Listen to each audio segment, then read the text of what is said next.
Hi viewers, easy and tasty దొండకాయ fry even bachelors అయినా beginners అయినా చేసుకోవచ్చండి.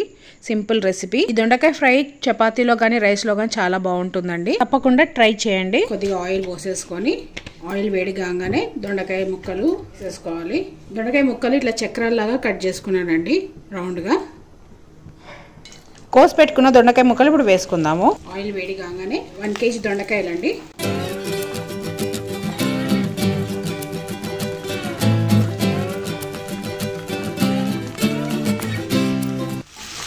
ఈ ఆయిల్ అంతా ఈ ముక్కల పట్టేలాగా మంచిగా కలుపుకోవాలి. ఫస్ట్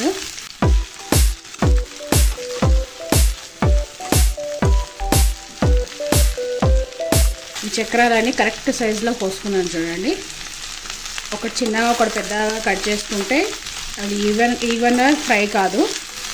అందుకని అన్నీ కరెక్ట్గా కట్ చేసుకోవాలి. ముక్కలకంతా ఆయిల్ మంచిగా పట్టింది కదా, మీడియం ఫ్లేమ్ మీద ఫ్రై చేసుకోవాలి. ఇప్పుడు ఏం వేసుకోకుండా కొద్దిగా బ్రౌన్ కలర్లో మారుతుంది కదండి. ఇంకాసేపు మనము ఈ కొద్దిగా కలర్ మారే వరకు ఇంకా వేపుకోవాలి. చూడండి, కొంచెం బ్రౌన్ కలర్ మారింది కదా. ఈ స్టేజ్లో మనము ఉప్పు కారం అన్నీ వేసుకోవాలి.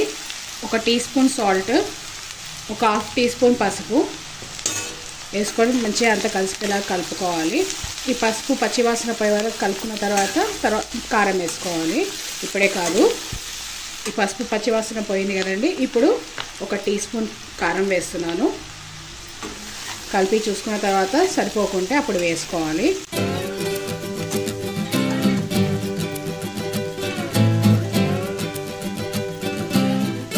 ఇప్పుడు ఇది లో ఫ్లేమ్ మీద వేపుకోవాలండి. ఈ దొండకాయ ఉడికి కొంచెం దగ్గర పడే వరకు. కారం 1 టీ స్పూనే సరిపోయింది. బెండకాయ అయితే తొందరగా వేగిపోతుందండి. దొండకాయ మాత్రం కొంచెం టైం తీసుకుంటుంది. ఈజీగా మనకి 20 to 30 minutes అయితే ఈ వేగడానికే పడుతుంది. లో ఫ్లేమ్ మీద మసాలాలన్నీ వేసుకున్నాం కదా, మాడొద్దు, మంచి టేస్ట్ బాగా కుదరాలంటే లో ఫ్లేమ్ మీద వేపుకోవాలి. చూడండి, దొండకాయ 70% ఫ్రై అయ్యింది. ఇంకా ఒక 30% ఫ్రై కావాలి. కింద అడుగు నుంచి ఇట్లా కలపండి, ఎందుకంటే మసాలా వేసుకున్నాం కదా. కింద అడుగంటకుండా మంచిగా ఇట్లా కలుపుకోండి. దొండకాయ మధ్యన అడుగు అంటకుండా కలుపుకోండి. కానీ దీనిపైన ఏం మూత పెట్టుకొని ఉడకబెట్టుకోవాల్సిన అవసరం లేదు. చాలా ఫైన్గా కుక్ అయిపోతుంది కాబట్టి ఆ టేస్ట్ అంత బాగుండదు. ఇది కొద్దిగా మనం ఇట్లే మూత పెట్టుకోకుండా ఫ్రై చేసుకుంటే ఈ టేస్ట్ వేరే ఉంటుంది.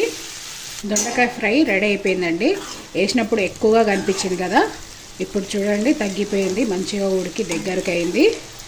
ఇది దొండకాయ ఫ్రై పప్పుచారుకి, టమాటా రసము, మిరియాల చారు కాంబినేషన్ బాగుంటుంది. రైస్లో కానీ రోటీ కానీ చాలా బాగుంటుంది. ఒకసారి ట్రై చేయండి. ఈ సింపుల్ ఫ్రై ఏం లేదు, ఉప్పు కారం పసుపు వేసుకొని వేపుకోవాలి.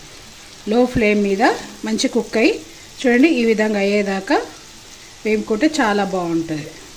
కింద కూడా అసలు అడుగంటలేదు. చూడండి, మనం కింద నుంచి కలుపుకుంటున్నాం కదా, ఎంత నీట్గా ఉందో.